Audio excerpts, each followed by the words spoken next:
ذکر فإن الذکر تنفع المؤمنین، اے میرے حبیب بار بار دہراؤ، اس لیے کہ بار بار دہرانے سے مومنین کو فائدہ ہوتا ہے۔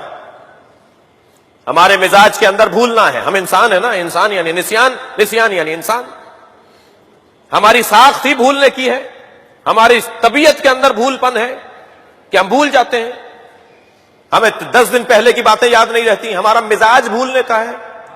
جب ہمارا مزاج بھولنے کا ہے تو پھر پروردگار عالم نے اہتمام کیا ہے کہ انہیں بھولنے نہ پائے، یہ تاریخ کے مشاہدات کو اور عبرتوں کو اور واقعات کو اور تاریخ کے سبقوں کو بھولے نہیں۔ میرے حبیب دہراؤ، ذکر، بار بار دہراؤ، ایک بات کو بار بار کرو، ہر سال وہی ذکر، ہر سال وہی مصائب، ہر سال وہی مرثیہ، ہر سال وہی نوحے۔ قرآن کہہ رہا ہے دہراؤ اسی کو جو پہلے دہراتے تھے، اس لیے کہ تم بھولنے نہ پاؤ۔ ایک سبق کو بار بار دہراؤ، اس سے اونچا سبق نہیں ہے۔ ذکر فإن الذکر تنفع المؤمنین، بار بار دہراؤ تاکہ مومنین کو اس سے فائدہ پہنچے، قرآن کہہ رہا ہے۔ پھر اعلان ہوا وَمَن يُعَظِّمْ شَعَائِرَ اللَّهِ فَإِنَّهَا مِن تَقْوَى الْقُلُوبِ، سورہ مبارکہ شورى، سورہ مبارکہ حج۔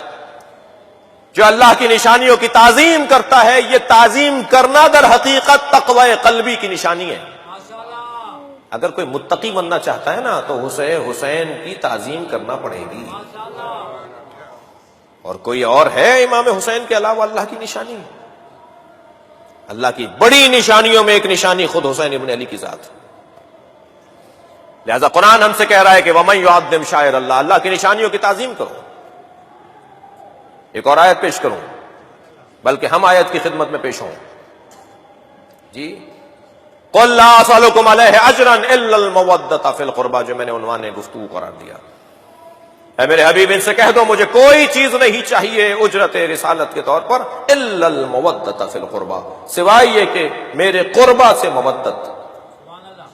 یہ مودت ہو رہی ہے بھائی، نبی کی خواہش ہے، نبی سے محبت، نبی سے لگاؤ کا عنوان ہے عزاداری امام حسین، سنت پیغمبر ہے، آرزو زہرا ہے۔